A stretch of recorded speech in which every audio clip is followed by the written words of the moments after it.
Hello दोस्तों, स्वागत है आप सभी का एक और न्यू वीडियो में। दोस्तों, आज की इस वीडियो में हम आप लोगों को प्रश्नावली 9.1 इसके बारे में चर्चा करेंगे। तो हम ये सोच रहे हैं कि क्यों ना हम इस चैप्टर को आज पूरी तरह फिनिश ही कर दें, क्योंकि प्रश्नावली 9.1 ही है और इसमें ज़्यादा प्रश्न नहीं बल्कि प्रश्न आपके 15 प्रश्न है। अब आप लोग को मैं पहले ही बता चुका हूँ, इस प्रश्नावली में मैं प्रश्न को नहीं लिखने वाला हूँ, तो आप किसी भी प्रकार से मैनेज कर सकते हैं। अगर बुक ना हो आपके पास तो बुक खरीद लीजिए, बिना बुक के पढ़ाई नहीं होती। और दूसरी बात, अगर मान लीजिए आप लोग चाहते हैं कि मैं बुक ही ना लूँ, मोबाइल से पढ़ लूँ, तो वो भी एक रास्ता है। आप लोग एक ऐप डाउनलोड करना पड़ेगा। डाउनलोड का मैं प्रचार वरचार नहीं कर रहा हूँ भाई, उसी का मैं यूज करता हूँ, तो इसलिए मैं इसको जानता हूँ, ठीक है ना। तो चलिए आज हम शुरू करते हैं प्रश्नावली 9.1 का पहला प्रश्न। तो वैसे भी अगर आप लोग प्रश्न को ध्यान से सुने तो काम हो जाएगा आप लोगों को। देखिए, कह रहा है कि सर्कस का एक कलाकार, यही सब इसमें देता है, सर्कस का एक कलाकार एक 20 मीटर लंबी डोर पर चढ़ रहा है, ठीक है, जो अच्छी तरह से तनी हुई है और भूमि पर सीधे लगे खम्भे के शिखर से बंधा हुआ है। तो प्रश्न सिंपली यही है कि एक ऐसे है, यहाँ से एक सर्कस वाला यहाँ पर ऐसे था, यहाँ पर वो जा रहा है, इसकी लंबाई है 20 मीटर। तो कह रहा है कि यदि भूमि स्तर के साथ डोर द्वारा बनाया गया 30 अंश का कोण दिया है, तो कह रहा है कि ऐसा है, खम्भे की ऊंचाई याद कीजिए। ट्रिग्नोमेट्री का प्रयोग ही यही है, ऊंचाई और दूरी निकालते हैं। तो सिंपली आप लोग क्या करेंगे, इसे मान लेंगे h और लगाएंगे, क्या लगेगा आप लोग खुद बताइए। थीटा यहाँ पर है, लंब यहाँ बनेगा, कर्ण यहाँ बना है, तो साइन 30 अंश। अब हम इस चीज को नहीं लिखेंगे कि त्रिभुज ABC में साइन थीटा इक्वल टू लंब AB कर्ण AC। अब कहेंगे साइन थीटा, तो साइन थीटा की वैल्यू है sine 30 degree equal to AB की वैल्यू H, AC की वैल्यू 20। साइन 30 अंश का मान होता है 1/2 इक्वल टू H/20। 2 से इसको काट देंगे 10, तो H की वैल्यू 10। अर्थात जो रस्सी बंधा हुआ है जिस पोल से या फिर जिस खंभे से, उसकी ऊंचाई 10 मीटर है। तो पहला प्रश्न हो गया सॉल्व। अब चलते हैं दूसरे प्रश्न पे। चलिए देखिए, दूसरा प्रश्न कह रहा कि बढ़िया, एकदम मस्त प्रश्न है। कह रहा कि आंधी आने से एक पेड़ टूट जाता है। कोई नहीं, एक पेड़ आंधी आया, टूट गया, और टूटा हुआ भाग इस तरह से मुड़ जाता है कि पेड़ का शिखर जमीन को छूने लगता है। मान लो कोई पेड़ था, अब भाई मेरे को पेड़ उड़ बनाने नहीं आता है। मान लो कोई पेड़ था, यहाँ से ऐसे था, आंधी आया, यहाँ से ऐसे टूट गया। ये जो टूटा हुआ भाग है ऊपर वाला, ये आ गया यहाँ पर नीचे, और ये पेड़ है, जाहिर सी बात है ट्रिग्नोमेट्री पढ़ रहे हैं तो ऊपर ऐसे होगा ही। तो कह रहा कि इसके साथ 30 अंश का कोण बनाने लगा, ठीक है। कह रहा कि पेड़ के पाद बिंदु की दूरी यानी ABC, तो हमको निकालना पाद बिंदु की दूरी जहाँ पेड़ का शिखर जमीन को छूता है 8 मीटर है। कह रहा है कि जब पेड़ टूट के गिरा तो जहाँ उसका पाद बिंदु है यानी पैर एक स्थान से, तो यहाँ से जहाँ पर उसका शीर्ष जाकर टकराया उसके बीच की दूरी है 8 मीटर। तो अब पूछा होगा पूरे पेड़, तो कह रहा कि पेड़ की ऊंचाई ज्ञात कीजिए। वह क्या प्रश्न है, पेड़ की ऊंचाई ज्ञात कीजिए। आप लोग कहेंगे ये प्रश्न कैसे होगा, हमको तो नहीं आता है। तो सिंपल प्रश्न है, बस 2 तरह से होगा, मतलब 2 चीज लगेगा। कैसे, देखिए, पहले तो हमको निकालना है पेड़ की ऊंचाई, यही मेन प्रश्न है। तो अगर हम इस चीज को निकाल लें तो पेड़ की आधी ऊंचाई मिलेगी, और अगर इस चीज को निकाल लें और दोनों को ऐड कर दे तो पूरा पेड़ की ऊंचाई मिल जाएगा। तो इस चीज को निकालने के लिए त्रिभुज ABC में क्या लगेगा, इसको मान लीजिए आप लोग H। अगर इस H मान रहे हैं तो यहाँ पर कौन सा लगेगा, sine cos tan cosec sec में से। आप कहेंगे लंब दिया है, आधार दिया है, तो टेन 30 अंश इक्वल टू लंब आधार। टेन 30 अंश का मान 1/3, तो 1/3 इक्वल टू H/8। H की वैल्यू आ जाएगा 8/3। H की वैल्यू जब इतना आ गया 8/3, अब आपको निकालना है इसकी मान। अब इसके लिए कैसे होगा, चलिए ये भी बताते हैं। इसके लिए आप फिर वही लिखेंगे, त्रिभुज ABC में, त्रिभुज ABC में। देखिए इसमें ज़्यादा बताने की आवश्यकता नहीं है कि कैसे समझाना है, सब कुछ आप लोगों को समझ में आ रहा है। बस आप लोगों को ये बताना कि लग क्या रहा है, कैसे लग रहा है। भाई जब हमको लंब निकालना है तो tan का प्रयोग करेंगे ही, और जब कर्ण निकालना है तो हम चाहे साइन का निकालें चाहे कॉस का लगाएं। तो मैं लगाऊंगा यहाँ पर सिंपली, किस चीज़ को लगाऊं आप लोग खुद बताइए। थीटा यहाँ पर है, लंब यहाँ पर है, थीटा यहाँ पर है, आधार यहाँ पर है, तो आप कुछ भी लगा लीजिए। तो मैं लगाता हूँ साइन 30 डिग्री। तो साइन 30 डिग्री इक्वल टू लंब, साइन 30 अंश लंब h अपान, इसको मैं मान लेता हूँ BC। साइन 30 अंश की वैल्यू होती है 1/2 इक्वल टू h की वैल्यू 8/√3, और BC तो इसके साथ है ही। तो BC की वैल्यू हो जाएगी, कितना होगा आप लोग बताइए।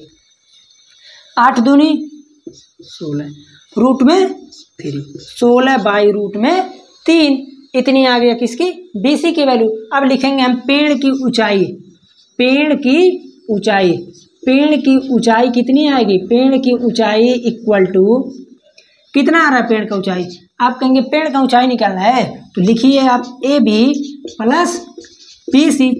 AB की वैल्यू कितना है 8/√3, और BC की वैल्यू 16/√3, यही हमको निकालना था। और लेकिन थोड़ा सा और आगे सॉल्व कर देते हैं, इसी छोड़ना बढ़िया नहीं है। तो यहाँ से मैं 8 को लेंगे कॉमन, तो बचेगा 1/√3 प्लस 2/√3, और 2 और 1 होता है 3। तो यहाँ से हो जाएगा देखिए 8, 2 1 3, 3/√3, और 3/√3 को मैं सिंपली लिख सकता हूँ √3। तो इसका आंसर आ जाएगा 8√3, 8√3 मीटर। मैं ये देख लूँ दिख रहा है कि नहीं। उसके बाद हाँ दिख तो रहा है, बढ़िया दिख रहा है, 8√3, ये आप लोगों को आ गया आंसर। ठीक है, तो आप लोग ऐसे ही प्रश्न पढ़ लेंगे। प्रश्न पढ़ के ये वाला प्रश्न आधे आने वाला बहुत इंपॉर्टेंट है, मैं क्योंकि इसमें यही एक ऐसा है जिसमें साइन का प्रयोग होता है, नहीं तो अभी इसके बाद से लगभग अधिकतम प्रश्न में tan ही लगेगा। मैं हिंट दे दिया हूँ ताकि आप लोग प्रश्न को सॉल्व कर सके। तो इतना हो गया। अब उसके बाद चलते हैं अगले प्रश्न पे। इसका स्क्रीनशॉट ले सकते हैं ताकि ये ना हो कि मिटा दे तो फिर कहें क्या फिर से तो होगा नहीं, आप लोग समझ ही सकते हैं। तो 2 प्रश्न सॉल्व हो गया किसी भी प्रकार से। अब चलते हैं आगे। मैं सोच रहा हूँ पूरा ख़त्म ही हो जाए आज, वैसे देखते हैं जहाँ तक सॉल्व हो पाता है। तीसरा प्रश्न, तीसरा अगर मैं लिखना चाहूँ तो मेरा बोर्ड भर उड़ जाएगा, कम पड़ जाएगा प्रश्न। तो प्रश्न एकदम धैर्य से सुनिएगा आप लोग, क्योंकि बहुत बड़ा प्रश्न है और आंसर इसका बहुत छोटा होगा, मेरे को पूर्ण विश्वास है। देखिए कह रहा है कि एक ठेकेदार बच्चों को खेलने के लिए एक पार्क में 2 फिसलन पट्टी लगाना चाहती है। ठीक है, कोई बात नहीं।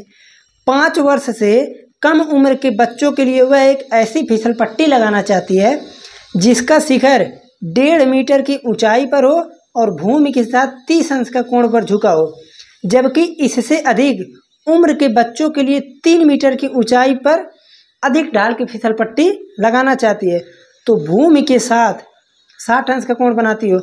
प्रत्येक, इतना इजी प्रश्न है, सिंपली प्रश्न यही है। देखिए कह रहा है जैसे छोटे बच्चे अगर हैं तो उनके लिए अगर एक बैग किसी ढलान से उठने के लिए यानी उतरने के लिए कह दिया जाए तो गिर सकते हैं, चोट लग सकती है। तो इसलिए कह रहा है कि छोटे बच्चों के लिए 30 अंश यानी दूर चलना है ताकि दूर तक जाएं एकदम आराम से, तो 30 अंश पे ढलान बनाना है।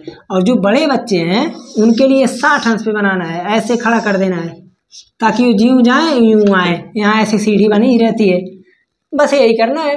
तो और क्या दिया है, जिसका शिखर 1.5 मीटर की ऊंचाई पर हो।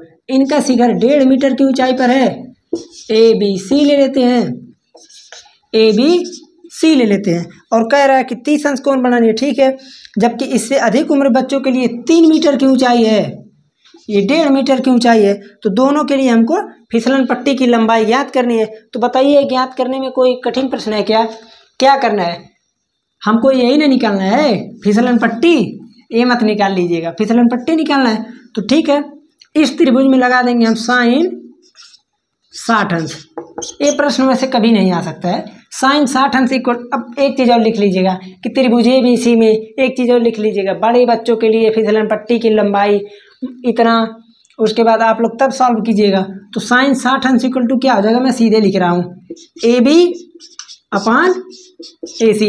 साइन 60 अंश करें 3/2, AB की वैल्यू 3, AC की वैल्यू वही तो निकालना है। तो AC की वैल्यू आ जाएगी 3 दूनी 6 बाई रूट में 3। मैं इसको लिख सकता हूँ, इसको ऐसे ही रहने दीजिए, मेरा फायदा हो जाएगा। 3 बाई रूट 3 को मैं क्या लिखा था, रूट में 3, तो यहाँ से हो जाएगा 2 रूट में 3। तो फिसलन पट्टी की लंबाई हो गया 2 रूट में 3 मीटर। चूँकि रूट में छोड़ेंगे नहीं क्योंकि लंबाई पूछी है ना, तो यहाँ से मैं लिख दूंगा 2 × 1.73। तो यहाँ से कितना आएगा, 6 4 3, 3.46 मीटर फिसलन पट्टी की लंबाई इसके लिए लगेगा। कम लगेगा ना, खड़ा है, इसमें ज़्यादा लगेगा। इसके लिए क्या लगाएंगे, sine 30 degree equal to sine 30 अंश इक्वल टू कितना हो जाएगा, आप कहेंगे 1.5 मीटर अपान AC। साइन 30 अंश का मान 1/2 इक्वल टू 1.5/AC। तो AC की वैल्यू हो जाएगा 1.5 दूनी 3 मीटर। देखिए यहाँ से AC की वैल्यू आ गया 3 मीटर और यहाँ से AC की वैल्यू आ गया 3.46 मीटर। तो देखिए वहाँ पर, यहाँ पर क्यों ऐसा हुआ है मैं बता दे रहा हूँ। चूँकि अगर 3 मीटर ये भी रहा होता तब इसकी हाइट ज़्यादा होती, क्योंकि ज़्यादा दूर तक जाना होता, बट हाइट जो है कम ही है। क्यों, क्योंकि हाइट जब कम है तो ज़्यादा दूर तक ले जा सकते हैं ना, इसीलिए। जैसे मान लीजिए कोई इतना बड़ा खंबा है एक, हम कहें कि इतने बड़ा और खंबा ले लो, उसको रखो इसी के सामने, तो जब सीढ़ी पर खड़ा करोगे तो ऐसे करोगे, अगर ऐसे करोगे तो ठीक है इतना जाएगा। और अगर बढ़ाना चाहते हो, जब इसको दूरी को बढ़ाओगे तो इसका मतलब इसको घटाना पड़ेगा। सीढ़ी को ही देख लो, कहीं रखे हो, कुछ लोग तो जानते भी होंगे, जब सीढ़ी को रखते हैं, जब एकदम खड़ी सीढ़ी रख दें तो देखते हैं ऊंचाई तक जा रहा है। जब थोड़ा और दूर ले जाते हैं, जैसे अगर एकदम खड़ा सीढ़ी रख दे तो आप लोग चढ़ ही नहीं पाएंगे, गिर जाएंगे। जब थोड़ा दूर करते हैं तो हल्का सा ऊपर से कम आता रहता है, और जब मैं इस दूरी को बढ़ा दूंगा तो क्या होगा, हाइट एकदम कम हो जाएगा। बस यही सीधा सा फंडा है, ठीक है ना। तो ये तीसरा प्रश्न हो गया। अब हम चलते हैं अगले प्रश्न पे, 4 नंबर प्रश्न पे चलते हैं। इसके बाद अब जो आएगा अब इम्पोर्टेंट प्रश्न आएगा, ठीक है। चलिए इसको भी मिटा दें ताकि कम से कम 1-2 प्रश्न तो हो ही जाए एक बार में, नहीं तो ऐसे ही हम यहाँ मिटाते ही रहेंगे और आप लोग। चलिए देखिए अगला प्रश्न, 4 नंबर प्रश्न क्या दिया है, कह रहा है भूमि के एक बिंदु से, भूमि के एक बिंदु से जो मीनार के पाद बिंदु से 30 मीटर की दूरी पर है। अब मान लीजिए 4 नंबर प्रश्न है, माना कोई मीनार है, मीनार कह रहा है कि भूमि के एक बिंदु से मीनार के पाद बिंदु से 30 मीटर की दूरी पर, 30 मीटर की दूरी पर है, तो मीनार के शिखर का उन्नयन कोण 30 डिग्री है। ऐसा ऐसा क्वेश्चन पूछ रहा है कि अब क्या ही बताया जाए। तो कह रहा है कि मीनार की ऊंचाई ज्ञात कीजिए ABC। मैं इस प्रश्न को ही नहीं बताऊंगा। चलिए आइए अगले प्रश्न पे, 5 नंबर प्रश्न कह रहा है कि भूमि से 60 मीटर की ऊंचाई पर एक पतंग उड़ रहा है, ठीक है। मान लीजिए यहाँ पर कोई पतंग है, यहाँ से 60 मीटर की ऊंचाई पर ऐसे उड़ रहा है। ऐसे तो पतंग नहीं उड़ता है, उड़ता कैसे मैं बता रहा हूँ, 60 अंश पर उड़ रहा है, 60 मीटर की ऊंचाई, 60 मीटर की ऊंचाई पर। कह रहा कि पतंग में लगी डोरी को अस्थायी रूप से भूमि के एक बिंदु से बांध दिया गया है। भूमि के साथ डोरी का झुकाव 60 अंश है। तो यह मानकर कि डोरी में कोई ढील नहीं है तो डोरी की लंबाई ज्ञात कीजिए। आप कहेंगे इसको कैसे करना है, जैसे मान लीजिए मैं 60 अंश क्यों लिखा हूँ अभी बता रहा हूँ, 60 मीटर।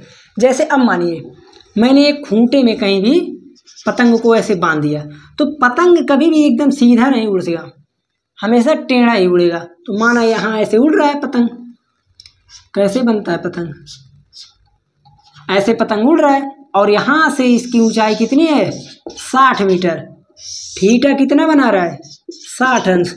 तो कह रहा है कि डोरी की लंबाई ज्ञात कीजिए, A B सी। मैं इस प्रश्न को छोड़ रहा हूँ, क्यों? साइन थीटा नंबर टेकन, यही तो निकालना ही है, डोरी की लंबाई निकालना है। चौथे प्रश्न में ये निकालना है, नहीं ये चीज निकालना है, पांचवें में निकालना है। अब आते हैं अगले प्रश्न पर, छठवां प्रश्न। बहुत इजी प्रश्न आ गया, छठवां देखिए। कह रहा है कि 1.5 मीटर बढ़िया है, 1.5 मीटर लंबा एक लड़का 30 मीटर ऊंचे एक भवन से कुछ दूरी पर खड़ा है। अब यहाँ पर क्या है, 30 मीटर ऊंचा भवन है, 30 मीटर, ठीक है, 30 मीटर ऊंचे भवन से कुछ दूर पर खड़ा है, कितना? 1.5 मीटर लंबा, 1.5 मीटर, 1.5 मीटर। क्या कह रहा है, जब वह ऊंचे भवन की ओर जाता है तब उसकी आंख से भवन के शिखर का उन्नयन कोण 30 डिग्री से घटकर 60 डिग्री हो जाता है। सिंपली प्रश्न देखिए, इसको अभी मिटाइए। जब वो यहाँ पर कोई भी एक व्यक्ति था, लड़का यहाँ पर ऐसे देख रहा था तो कितना डिग्री? 30 डिग्री था, ठीक है, 30 डिग्री था। जैसे मान लीजिए मैं यहाँ पर हूँ, इसको देख रहा हूँ 30 डिग्री। जैसे जब दूर जाते हैं तो थीटा घट जाता है। अभी मैं बता भी दे रहा हूँ कैसे, और पहले उसी को बता दें। इस चीज़ को समझिएगा, कुछ लोग उल्टा बना देते हैं, ठीक है ना, तो उल्टा मत बनाइएगा, समझिए। जैसे मान लीजिए एक कोई ऐसे है और ये मेरा बेस है, और एक क्या चीज़, कोई भी चीज़ सीधा खड़ा कर दीजिए, आप वहीं से कोण का अनुमान कर सकते हैं। अब जैसे मान लीजिए मैं अगर यहीं से देखूंगा तो मेरे को ऐसे ही देखना पड़ेगा, ठीक है। तो ऐसे अगर देख रहे हैं तो जब इसका हम परिचय वाला बताए थे तो उसमें बताए थे, तो हमको बहुत ज़्यादा आँख को ऊपर करना पड़ेगा, तो थीटा की वैल्यू ज़्यादा होगी। जब मैं यहाँ देखूंगा यहाँ से तो कम झुकाना पड़ेगा, जब मैं यहाँ से देखूंगा मेरे को और कम, ऐसे ऐसे ऐसे ऐसे करते करते जब मैं एकदम दूर जाऊंगा तो थीटा की वैल्यू क्या हो रही है, इधर जाने पर घट रहा है, इधर आने पर बढ़ रहा है, बट कहाँ तक बढ़ेगा? यहीं तक बढ़ेगा, इधर आने लगेंगे फिर घट जाएगा, ठीक है ना। इसीलिए कह रहा है कि 1.5 मीटर कोई एक लंबा लड़का है, यहाँ पर खड़ा था तो 30 अंश था, और जैसे ही इधर आया यहाँ पर कोण तो हो गया 60 अंश, तो कह रहा कि एक कितना दूर चला, ए बी सी डी। मैंने अभी कल एक प्रश्न बताया था, यही निकालना है कि एक कितना दूर चला, एक कितना दूर चला, सी डी की वैल्यू को हमको निकालना है। 6 नंबर प्रश्न है, भवन की ओर कितनी दूर तक चलकर गया, ठीक है, यही हमको निकालना है। अब इसके लिए हम क्या करते हैं, ठीक है, हाँ, इसके लिए हम क्या करेंगे, देखिए कल वाला ही फंडा लगाएंगे। कैसे? कल का जो हमने बताया था एक एग्जाम्पल, उसी तरह से होगा। तो इसके लिए क्या करना है, पहले तो हम यहाँ चलते हैं, इस वैल्यू को निकालेंगे। तो मैं यहाँ से देख रहा हूँ कि त्रिभुज ए बी सी में, त्रिभुज ए बी सी, सॉरी हाँ सही है, ए बी सी में मैं क्या देख रहा हूँ, tan 60 अंश इक्वल टू लंब 30 अपान आधार सी बी। नहीं पता है tan 60 अंश का मान कड़ी में 3। मैंने बोला भैया, बहुत बार बोल चुका कि tan का मत भूलो, नहीं तो जिंदगी भूल जाओगे। सी बी इतना आ गया। अब सी बी की वैल्यू जब हमको निकालना है, सी बी ना लिख के बी सी लिखता हूँ मैं, बी सी की वैल्यू हो जाएगी 30 बटा कड़ी में 3। दिख रहा है ना भाई, एकदम आराम से दिख रहा है। बी सी की वैल्यू कितना आ जाएगा, देखिए यहाँ पर ये ले जाएंगे 30 बटा रूट में 3, और इसको मैं सॉल्व करूँगा तो हो जाएगा 10 कड़ी में 3। आप लोग घर का प्रमेयीकरण घर पर कर लीजिएगा। 10 कड़ी में 3 मीटर, 10 कड़ी में 3 मीटर, ये चीज़ आ गया। हमको ये निकालना है सी डी, तो सिंपली करेंगे क्या, लगाऊंगा मैं त्रिभुज ए बी डी में, डिचुम करके त्रिभुज ए बी डी में चलते हैं। त्रिभुज ए बी डी क्या कह रहा है, देखिए कोई नहीं, tan 30 डिग्री इक्वल टू लंब तो भैया 30 ही रहेगा। हम चाहे ऐसे आकर, जब मैं ताक देख या एक ही चीज़ को देख रहा हूँ, पुल को ही या मीनार को ही या भवन को ही, तो मैं यहाँ से देखूंगा तब वो ऊंचाई उनने रहेगा। मैं थोड़ा सा और आगे गया, यहाँ से देखूंगा तब वो उनने रहेगा, और मैं पीछे आ गया, यहाँ से देखूंगा फिर भी वही तो रहेगा, हाइट नहीं बदलेगा। तो ए तो हाइट 30 ही रहेगा, थीटा बदलेगा, तो थीटा मैंने बदल दिया, तो tan 30। अब यहाँ पर दूरी बदल जाएगी। जब मैं इस चीज़ को यहाँ से ले रहा था तो दूरी इतना था, जब मैं यहाँ से लूँगा तो 10 रूट में 3 प्लस सी डी। आया समझ में? क्यों ऐसा किए हैं? बिकॉज यहाँ पर दूरी को मैं जब यहाँ से देख रहा हूँ तो ए पूरा दूरी लेना पड़ेगा। ओके, तो tan 30 अंश का मान 1/√3 इक्वल टू 30 10√3 प्लस CD। चलिए क्रॉस मल्टीप्लाई कीजिए, अभी तुरंत सॉल्व हो जाएगा। 10√3 equal to CD equal to 30√3। CD की वैल्यू 30√3 माइनस 10√3 इक्वल टू 20√3 मीटर। यही सॉल्व करना था, बस हो गया। देखिए कितना इजी प्रश्न था। अब क्या है इसमें बात किया जाए, आप लोग इसका स्क्रीनशॉट लीजिए, इसको देखिए, तब तक मैं इन दोनों को डिजुम करके करता हूँ सफाया। अब मैं चलता हूँ आगे। 6 नंबर तक हो गया भाई, बस थोड़ा सा ही और है। 6 नंबर प्रश्न हो गया। अब मैं चलता हूँ 7 नंबर प्रश्न पे। 7 नंबर कितना प्रश्न है, मैं एक बार देख लूँ फिर से। 15 और ये बहुत ज़्यादा है।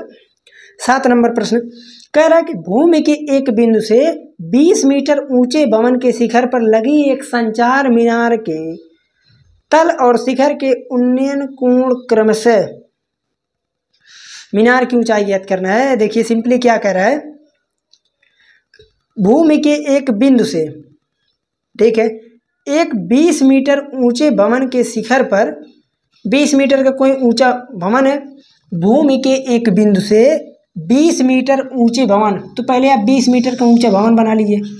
20 मीटर, ठीक है, 20 मीटर ऊंचे भवन के शिखर पर लगी एक संचार मीनार के तल। यहाँ पर खड़े हैं, अगर मैं भूमि के एक बिंदु से, मीनार कहाँ चला गया जी, 7वां नंबर है। भूमि के एक बिंदु से 20 मीटर ऊंचे भवन, ध्यान दीजिएगा क्वेश्चन को, क्वेश्चन ऐसे ही घुमाता है तो बहुत इजी, लेकिन इसका लैंग्वेज क्या ही बात की जाए। इतना बड़ा बड़ा क्वेश्चन दिया है, आप लोग बुक लिए होंगे तो देख ही रहे होंगे, ठीक है, आप लोग को दिख रहा हो तो देख लीजिए। इतना बड़ा बड़ा क्वेश्चन कि क्या ही बात किया जाए, ठीक है, तो यही प्रॉब्लम है बस। देखिए थोड़ा सा घुमा देता है, जैसे मैं यहाँ से देख रहा हूँ, ये तो 20 मीटर था ही, तो कह रहा है कि एक इस पर संचार मीनार लगा दिया। अब क्वेश्चन में आप लोग समझिएगा, कह रहा है कि भूमि के एक बिंदु से 20 मीटर ऊंचे भवन के शिखर पर लगी एक संचार मीनार के तल, संचार मीनार, इसको देखिएगा, संचार मीनार के तल और संचार मीनार के शीर्ष का उन्नयन कोण क्रमशः 45 और 60 अंश है। ए है 45, ए है पूरा 60। अब भैया मैं नामकरण कर दूं ABCD, तो अब आप लोग कहेंगे क्या करना है, यही निकालना है, तो मैं निकाल सकता हूँ। कैसे, इसको मान लीजिए कि ऊंचाई h है, ऊंचाई कितनी है, ये h है, तो मैं लिखूंगा त्रिभुज BC, दिख ही नहीं रहा होगा आपको, त्रिभुज BCD में कैसे होगा, चलिए BCD में तो मैं लिखूंगा tan 45 अंश, tan 45 डिग्री लंब बटे में आधार BC, मेरे को BC तो नहीं पता है, और tan 45 के value 1 equal to 20/BC। BC की वैल्यू कितनी आ जाएगी, 20 मीटर। BC की वैल्यू आ गया 20 मीटर। अब उसके बाद मैं बात करता हूँ इसके आगे, अब इसके आगे A20 आ गया, अब तो हो ही जाएगा, आप लोग कर सकते हैं। तो अब मैं लगाऊंगा त्रिभुज ABC में, त्रिभुज ABC में tan 60 अंश, त्रिभुज ABC में tan 60 अंश इक्वल टू लंब h प्लस 20, लंब कितनी आएगी h प्लस 20, h प्लस 20 अपान h प्लस 20 हो गया, आधार 20 वही रहेगा 20, tan 60 अंश का मान कर लेंगे 3, तो रूट में 3 इक्वल टू h/20 अपान 20। अब एक चीज मैं और बता दूं, इसको आगे लेता हूँ, 20 रूट में 3 इक्वल टू h प्लस 20। अब यहाँ से h की वैल्यू आ जाएगी 20 रूट में 3 माइनस 20 को लेते हैं भैया कॉमन, बचेगा √3 माइनस 1 मीटर। यही आ गया संचार की ऊंचाई, बस संचार की ऊंचाई निकल गया 20 कड़ी में 3 माइनस 1 मीटर। यही आप लोगों को प्रश्न था, यही सॉल्व करना था। मैं देख लूँ कितना देर का हो गया वीडियो, 26 मिनट। ऐसा है, मैं इस वीडियो को अब करता हूँ यहीं बंद। आप लोग पहले ध्यान से सुन लीजिए। कुछ लोग ऐसे होंगे ध्यान से सुनिएगा। कुछ लोग ऐसे होंगे कह रहे होंगे मोबाइल से देख के पढ़ा रहे हैं तो क्या ही फ़ायदा है पढ़ाने में, क्या ही है, मैं क्या पढ़ूँगा। देखिए दरअसल प्रॉब्लम क्या है, एनसीईआरटी का बुक मैंने बहुत जगह खोजा मैंने, तो एनसीईआरटी का बुक जल्दी मिल नहीं रहा है नवीन प्रकाशन में। पुराना तो मान लीजिए मैं जब पढ़ता था, अब मैं बता रहा हूँ आपसे, आप लोग सुनिए। मैं जब क्लास 10th की बात किया जाए, मैं जब क्लास 10th में था तो बात ही छोड़िए, मैं जब क्लास 7th में तब मैं क्लास 10th की मैथ का बुक मैंने ले लिया था। और मैं 7 से लेके 8 में पढ़ा नहीं हूँ, 9th तक जाते जाते मैंने ये बुक ख़त्म।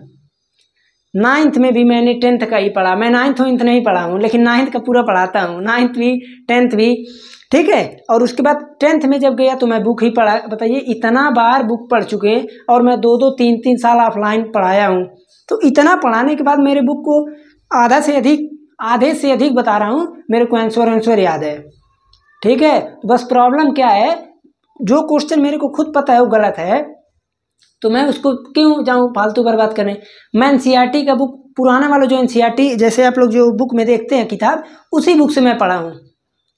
अब वही बुक में कई बच्चों बोले भैया ऐसा है कि, जैसे जितने बच्चों को मैं पढ़ा तो बोले भैया ऐसा है कि आप चलिए और मेरे को बुक दिलवा दीजिए। तो मैं 2-3 बार गया तो देखा भैया बुक ही नहीं मिल रहा है। वो बोले भैया ऐसा एनसीईआरटी नहीं मिल रहा है, एनसीईआरटी बेस्ड मिल रहा है। तो मैंने कहा फ़ायदा ही क्या है। तो इसलिए मैंने सोचा कि कोई ऐप खोजा जाए, तो मैंने एक ऐप खोज लिया भाई साहब। ऐप के माध्यम से पूरा बुक भी दिया है, उसमें झूठ नहीं बोलने वाली बात है, उसका सलूशन भी दिया है। बट सलूशन देखने की आवश्यकता मुझे ज़्यादा नहीं पड़ती है, जिस क्वेश्चन में क्वेश्चन ही गलती रहता है। अभी मैं क्लास 11th की वीडियो बना रहा था, उसमें एक क्वेश्चन गलत दे दिया, सिंपली गलत दे दिया। मैं पूरा परेशान हो गया, कैसे हुआ। शुक्र मनाइए कि वो एग्जाम्पल था मैं देख लिया गलती कहाँ है। तो जो चीज़ सही है उसमें सही के, यही प्रॉब्लम है। और देखिए एक चीज़ और बता दे, टीचर कोई ये नहीं किया कि मेरे को पूरा आ ही गया, मैं बस एकदम महान हूँ, ऐसा कुछ नहीं है। टीचर हो चाहे स्टूडेंट हो, टीचर भी लर्न करता है, पहले अपने खुद जानता है, उसके बाद आप लोगों को समझाता है। तो इसलिए आप लोग भ्रम में ना रहिए। अगर मान लीजिए आप लोग देख रहे हैं, आप लोग को समझ में आ रहा है अच्छा, तो आप लोग को समझने से मतलब है मैं क्या कर रहा हूँ। जैसे अब इसके पीछे का सेक्रीफाइस आप लोग नहीं जानेंगे, अभी कोई नहीं, जान जाएंगे कभी, जब खुद इंटर पास हो जाएंगे तो उसके बाद आप लोगों को पता चल जाएगा कि किस तरह से कोई, अगर आप लोग कभी ऐसा है किसी भी बच्चों को आप 8 का बच्चा ले लीजिए, 7th का लीजिए, 5 का लीजिए, 4 का ही ले लीजिए, आप अगर कभी उसको पढ़ाने की कोशिश कीजिएगा कभी भी, आप खुद सोचेंगे कि मैं ऐसा है एक बार उसको पढ़ लूँ, सोचेंगे कि एक बार मैं उसको पढ़ लूँ, कहीं ऐसा ना हो कुछ ऐसा पूछ ले जो मेरे को ना आता हो। लेकिन मैं बता रहा हूँ कि मेरे को अगर 9 और 10 की पढ़ाने के लिए कह दिया जाए तो मैं बिना बुक के 9 और 10 का पढ़ा सकता हूँ, 11th का पढ़ा सकता हूँ। बट उसमें थोड़ा सा भी प्रॉब्लम है बिना बुक का, कि मेरे को उतना टॉपिक नहीं आता, क्योंकि मैं 9-10 का पूरा पढ़ाया हूँ, 11th का आखिर बार से शुरू किया हूँ और ऑफलाइन शुरू किया था, उसके बाद मेरे को टाइम नहीं मिल पाया। तो अब ऑनलाइन शुरू किया हूँ 11th, और उसके बाद अगली बार से 12th का भी शुरू कर दूंगा। तो आप लोग बस दिल लगा के पढ़िए, चैनल को ज़्यादा से ज़्यादा लोगों तक शेयर कीजिए, सब्सक्राइब कीजिए, फुल सपोर्ट कीजिए। उसके बाद तो मैं पूरे मैथ के लिए तो मेरा जिम्मेदारी है, उसके बाद जो है इस चैनल पर मैथ का वीडियो रेगुलर आता रहेगा। उसके बाद हर पेपर, अब देखिए मैं एक चीज़ और, जितना मॉडल पेपर बनाऊंगा मैं किसी का नकल, किसी का छापने का काम नहीं, मैं खुद मॉडल पेपर अपने पास से बनाऊंगा, मैं खुद बनाऊंगा, एक भी प्रश्न बुक का नहीं मिलेगा। मैं प्रश्न बनाऊंगा, ऐसा मॉडल पेपर रहेगा बढ़िया बढ़िया। आप लोग चैनल पर अगर हैं तो कुछ तो मिलेगा, अगर मिलेगा तो फिर फ़ायदा ही फ़ायदा है।